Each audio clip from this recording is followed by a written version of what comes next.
بسم اللہ الرحمن الرحیم الحمد للہ رب العالمین والصلاة والسلام علی اشرف الانبیاء والمرسلین وعلی آلہ واصحابہ واجمعین ومن تبعہم بإحسان الی یوم الدین۔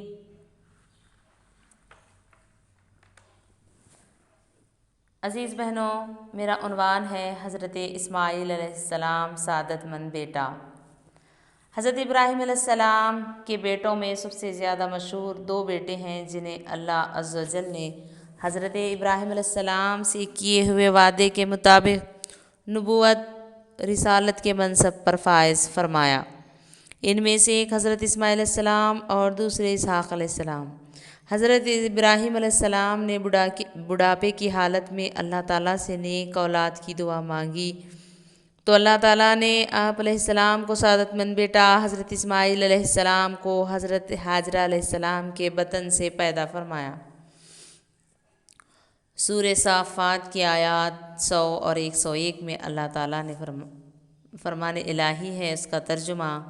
ابراہیم علیہ السلام نے یہ دعا مانگی، اے میرے رب، مجھے نیک بیٹا عطا فرما۔ پس ہم نے انہیں ایک بردبار بیٹے کی خوشخبری دی۔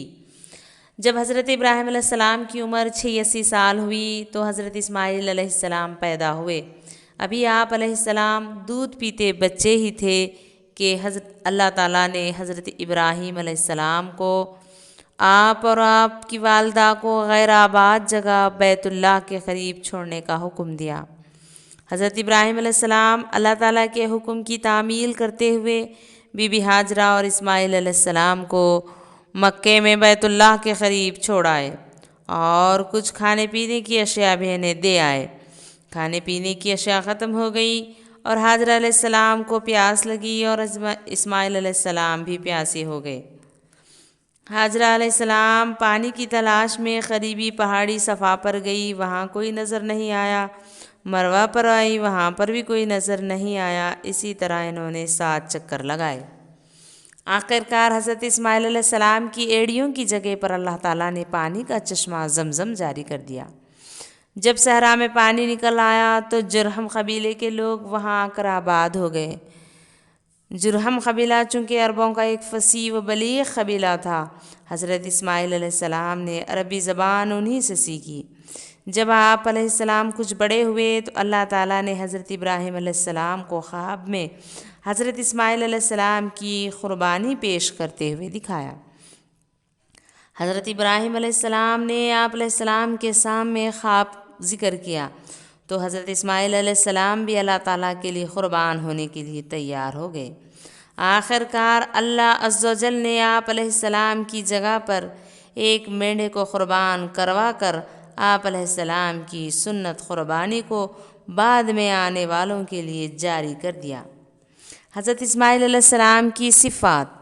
حضرت اسماعیل علیہ السلام انتہائی نیک، بڑے، صبر، تحمل والے، وعدے کے سچے اور بات کے پکے تھے۔ آپ علیہ السلام اپنے رب سے جو وعدہ کرتے اسے پورا کرتے تھے۔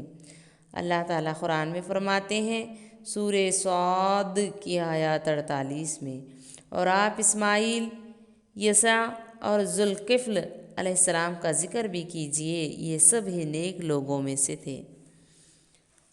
سورہ مریم کی آیت 54 میں اللہ تعالیٰ فرماتے ہیں اس کتاب میں اسماعیل علیہ السلام کا واقعہ بھی بیان کیجئے، وہ وعدے کے بڑے ہی سچے اور وہ رسول اور نبی تھے۔ اور سورہ انبیاء کی آیات 85-86 میں اللہ تعالیٰ فرماتے ہیں اور اسماعیل، ادریس اور ذوالکفل علیہ السلام کو بھی یاد کیجئے، یہ سب بڑے صبر کرنے والے لوگ تھے اور ان سب کو ہم نے اپنی رحمت میں داخل کیا، یہ سب ہی نیک لوگ تھے۔ حضرت اسماعیل علیہ السلام کی شادی۔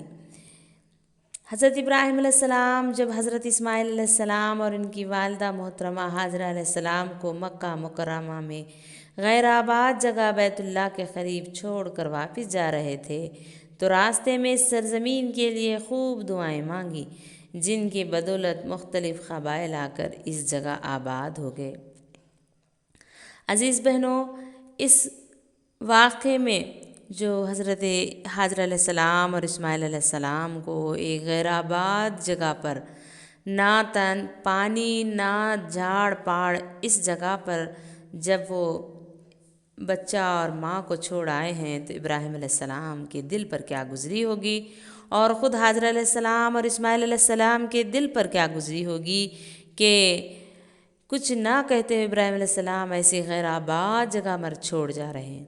جب انہوں نے ابراہیم علیہ السلام سے پوچھا کہ یہ اللہ کا حکم ہے، ہمیں یہاں چھوڑ جا رہے ہو، تو ابراہیم علیہ السلام نے ہاں میں سر کو ہلایا۔ تو حاجر علیہ السلام کا ایمان دیکھیے کہ وہ کہتی ہیں جب اللہ کا حکم یہی ہے تو ہماری حفاظت بھی اللہ ہی کرے گا۔ توکل اللہ پر مکمل بھروسہ ابراہیم علیہ السلام کی بیوی حاجرہ علیہ السلام کا دیکھیے کس طرح وہ صبر سے کام لیتی ہیں۔ ان کی وہ قربانی ہی کی وجہ تھی کہ بیت اللہ کو اللہ نے آباد کیا، اس جگہ کو آباد کیا۔ اب دیکھیے وہ اب جا رہے ہیں ابراہیم علیہ السلام اس جگہ کو چھوڑ کر بیوی اور بچے کو، تو وہ دعا کرتے ہیں، خوب دعائیں کرتے ہیں، اللہ اس زمین کو آباد کیجیے، جن کی بدولت مختلف قبائل آ کر اس جگہ پر پانی کی وجہ سے جمع ہوتے گئے، زمزم پانی کی وجہ سے۔ جب حضرت اسماعیل علیہ السلام جوان ہوئے تو جرہم قبیلے والوں نے اپنی ایک لڑکی سے آپ علیہ السلام کی شادی کر دی۔ حدیث ہے کہ نبی کریم صلی اللہ علیہ وسلم نے فرمایا جب حضرت اسماعیل علیہ السلام جوان ہوئے تو آپ علیہ السلام اس قدر خوبصورت تھے کہ سب کی نظریں آپ علیہ السلام کی طرف اٹھتی تھیں۔ چنانچہ جرہم قبیلے والوں نے آپ علیہ السلام کی اپنے قبیلے کی ایک لڑکی عمارہ بنت سعد سے شادی کر دی۔ آپ علیہ السلام کی والدہ محترمہ اللہ کو پیاری ہو گئی، بی بی ہاجرہ۔ حضرت اسماعیل علیہ السلام کی شادی کے بعد حضرت ابراہیم علیہ السلام ان کی خبرگیری کے لیے فلسطین سے مکہ مکرمہ تشریف لائے۔ حضرت اسماعیل علیہ السلام کو گھر میں موجود نہ پایا۔ حضرت اسماعیل علیہ السلام کی بیوی سے ان کے گزر بسر کے متعلق پوچھا۔ بہو نے ناشکری کا اظہار کرتے ہوئے کہا ہمارے حالات بڑے خراب ہیں، ہم بڑی تنگی کی زندگی گزار رہے ہیں۔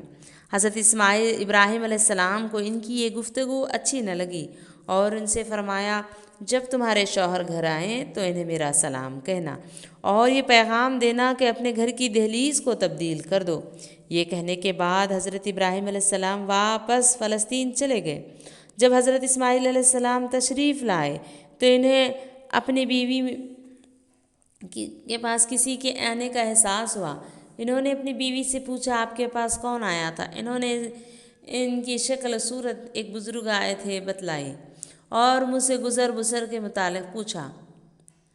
میں نے انہیں ساری صورتحال سے آگاہ کر دیا۔ انہوں نے آپ کو سلام بھی کہا، آپ کے لیے پیغام بھی دیا کہ اپنے دروازے کی دہلیز کو تبدیل کر دو۔ حضرت اسماعیل علیہ السلام نے فرمایا وہ میرے والد محترم تھے، انہوں نے تمہیں جدا کرنے کا حکم دیا ہے، اس لیے میں تمہیں طلاق دیتا ہوں، تم اپنے گھر والوں کے پاس چلی جاؤ۔ حضرت اسماعیل علیہ السلام نے پھر دوسری عورت سیدہ بنت مزاز بن عمر جرہمی سے شادی کر لی۔ کچھ عرصے بعد حضرت ابراہیم علیہ السلام تشریف لائے۔ حضرت اسماعیل علیہ السلام کو پھر گھر میں موجود نہ پایا۔ بہو سے گزر بسر کے متعلق پوچھا۔ انہوں نے اللہ تعالیٰ کی شکر گزاری کا اظہار کرتے ہوئے کہا ہم اللہ کے فضل و کرم سے خیریت سے ہیں اور خوشحال زندگی گزار رہے ہیں۔ حضرت ابراہیم علیہ السلام نے پوچھا کہ تمہاری خوراک کیا ہے؟ بہو نے جواب دیا گوشت۔ حضرت ابراہیم علیہ السلام نے فرمایا تم کیا پیتے ہو؟ بہو نے جواب دیا پانی۔ حضرت ابراہیم علیہ السلام نے اس وقت یہ دعا مانگی اے اللہ ان کے لیے گوشت اور پانی میں خوب برکت فرما۔ آپ صلی اللہ علیہ وسلم نے فرمایا حضرت ابراہیم علیہ السلام کی دعا کی برکت اب تک چلی آ رہی ہے۔ پھر آپ علیہ السلام نے بہو سے فرمایا جب تمہارے شوہر آئیں تو انہیں میرا سلام کہنا اور یہ پیغام دینا کہ اپنے دروازے کی دہلیز کو برقرار رکھیں۔ یہ کہنے کے بعد ابراہیم علیہ السلام فلسطین چلے گئے۔ جب حضرت اسماعیل علیہ السلام گھر تشریف لائے تو بیوی سے پوچھا کہ میری غیر موجودگی میں آپ کے پاس کوئی آیا تھا؟ انہوں نے جواب دیا جی ہاں، ایک خوبصورت بزرگ تشریف لائے تھے۔ انہوں نے آپ کے متعلق پوچھا تو میں نے انہیں آپ کے بارے میں بتلایا اور انہوں نے ہمارے گزر بسر کے بارے میں پوچھا تو میں نے انہیں بتایا ہم خیریت سے ہیں۔ انہوں نے یہ پیغام دیا کہ اپنے شوہر کو میرا سلام کہنا اور یہ کہنا کہ اپنے دروازے کی دہلیز کو برقرار رکھیں۔ حضرت اسماعیل علیہ السلام نے فرمایا، اے میری بیوی، وہ تمہارے پاس جو تشریف لائے میرے والد محترم حضرت ابراہیم علیہ السلام تھے، اور وہ دہلیز تم ہی ہو جن سے انہوں نے برقرار رکھنے کا حکم دیا ہے۔ بخاری میں یہ حدیث موجود ہے۔ حضرت ابراہیم علیہ السلام نے اپنے بیٹے کو پہلے بیوی کو ناشکری کی وجہ سے چھوڑنے اور دوسری بیوی کو شکر گزاری کی وجہ سے اپنی زوجیت میں رکھنے کی نصیحت فرمائی۔ عزیز بہنوں، اس میں ہمارے لیے غور کرنے کا پہلو ہے کہ عورتوں میں شکر گزاری کا جذبہ ہونا چاہیے۔ شوہر جو بھی کما کر لاتا ہے، جو بھی کھلاتا پلاتا ہے، اس میں شکر گزاری پیدا ہونی چاہیے۔ اللہ کا شکر ادا کریں اور اپنے شوہر کا بھی شکر ادا کریں۔ ناشکری کے الفاظ اپنی زبان سے بھی ادا نہ کریں، نہ دل میں اس کا اظہار کریں۔ اللہ تعالیٰ کا فرمان ہے سورہ ابراہیم آیات 7 میں، اگر تم شکر کرو گے تو میں اللہ تمہیں اور زیادہ نعمتیں دوں گا، اور اگر ناشکری کرو گے تو یاد رکھو میرا عذاب بھی بہت سخت ہے۔ حضرت ابراہیم اور اسماعیل علیہ السلام کا بیت اللہ تعمیر کرنا۔ کافی مدت کے بعد تیسری مرتبہ حضرت ابراہیم علیہ السلام اور اسماعیل علیہ السلام سے ملاقات کے لیے مکہ تشریف لائے، اور حضرت اسماعیل علیہ السلام زمزم کے قریب اپنے تیر درست کر رہے تھے۔ ابراہیم علیہ السلام نے فرمایا، اے اسماعیل علیہ السلام، تمہارے رب نے مجھے یہ حکم دیا ہے کہ میں یہاں اللہ کے لیے گھر بناؤں۔ حضرت اسماعیل علیہ السلام نے عرض کیا کہ ضرور، آپ علیہ السلام اپنے رب کا حکم بجا لائیے۔ حضرت ابراہیم علیہ السلام نے فرمایا، اللہ تعالیٰ نے مجھے یہ بھی حکم دیا ہے کہ آپ بھی اس کام میں میری مدد کریں۔ اسماعیل علیہ السلام نے فرمایا، جی ہاں، میں بھی اس کام کے لیے تیار ہوں۔ پھر دونوں نے باپ بیٹا اٹھے اور بیت اللہ کی تعمیر شروع کر دی۔ حضرت ابراہیم علیہ السلام دیواریں بنا رہے تھے اور اسماعیل علیہ السلام پتھر اٹھا کر لا رہے تھے، اور دونوں یہ دعا مانگ رہے تھے، ربنا تقبل منا انک انت السمیع العلیم۔ سورہ بقرہ کی آیات 127۔ اے ہمارے رب، ہماری طرف سے یہ خدمت بیت اللہ کی تعمیر قبول فرمائیے، بے شک آپ خوب سننے جاننے والے ہیں۔ حضرت اسماعیل علیہ السلام کی بعثت اور قوم کو دعوت و تبلیغ۔ جب بیت اللہ کے قریب زمزم کا کنواں ظاہر ہوا، قبائل جرہم اور عمالیق آباد ہو گئے۔ ان لوگوں نے اللہ کی عبادت کے ساتھ شرک کرنا شروع کیا تو اللہ نے اسماعیل علیہ السلام کو نبوت سے سرفراز فرمایا، اپنی قوم کو سیدھی راہ پر لانے کے لیے انہیں نصیحت کا حکم دیا۔ سورہ نساء آیت 163 میں اللہ تعالیٰ فرماتے ہیں، ہم نے ابراہیم، اسماعیل، اسحاق، یعقوب اور ان کی اولاد عیسیٰ، ایوب، یونس، ہارون اور سلیمان علیہ السلام کی طرف وحی بھیجی تھی۔ آپ علیہ السلام خود بھی بڑے عبادت گزار تھے اور اپنے خاندان اور قبیلے والوں کو بھی اللہ عز و جل کی عبادت کا حکم دیا کرتے تھے۔ چونکہ نماز سب سے اہم عبادت ہے، اس لیے خود بھی نماز پڑھتے اور گھر والوں کو بھی نماز پڑھنے کا حکم دیا کرتے تھے۔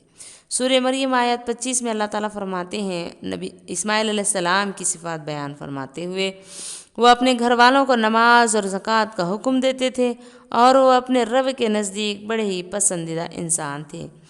دیکھیے اسماعیل علیہ السلام کی فرما برداری کے بارے میں، جب چھوٹے تھے تو ماں کی قربانی، بی بی ہاجرہ کی قربانی کا واقعہ ہمیں جھنجھوڑتا ہے کہ خواتین میں بھی کس طرح صبر تحمل کا جذبہ تھا۔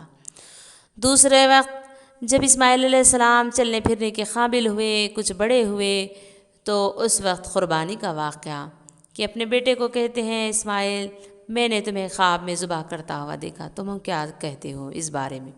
اسماعیل علیہ السلام کہتے ہیں، انشاءاللہ آپ مجھے صابروں میں سے پائیں گے، آپ اپنے رب کا حکم کر گزریے۔ کس طرح صبر کا مظاہرہ کرتے ہیں۔ اللہ تعالیٰ نے اس صبر میں بھی انہیں کامیاب فرمایا۔ اس کے بعد دیکھیے، اپنے والد کی اپنی غیر موجودگی میں آ کر ایک پیغام کو دے دینے کے بعد اس پر آپ عمل کرتے ہیں اور اپنے ناشکری کرنے والی بیوی کو طلاق دیتے ہیں، اور جو شکر گزاری کرتی ہے اس بیوی کو برقرار رکھتے ہیں۔ دیکھیے عزیز بہنوں، اس میں ہمارے لیے ایک اہم پہلو ہے، آج کے فرزند کس طرح اپنے والدین کے حکم کی تعمیل کرتے ہیں، کس طرح بیوی کے باتوں میں آ کر اپنے والدین کو نظر انداز کرتے ہیں۔ تو یہ اسماعیل علیہ السلام کی واقعے میں ہم سب کے لیے نصیحت ہے کہ والد ایک ناشکری بیوی کو طلاق دینے کا حکم دیتے ہیں تو وہ آپ کی غیر موجودگی میں بھی ان کو طلاق دیتے ہیں۔ والد کے حکم کی انہیں اتنی پرواہ ہوتی ہے۔ تو ایک سعادت مند بیٹا اسماعیل علیہ السلام کی مسلمانوں کے تمام بیٹوں کو اس پر عمل کرنے کی توفیق عطا فرمائے، اپنے والدین کا احترام کرنے والا بنائے، آمین۔ اور اسماعیل علیہ السلام کی وفات 137 سال کی عمر میں ہوتی ہے۔ اللہ تعالی ہم سب ان کی صفات پر عمل کرنے کی توفیق عطا فرمائے، آمین۔ وآخر الدعوانا ان الحمد للہ رب العالمین۔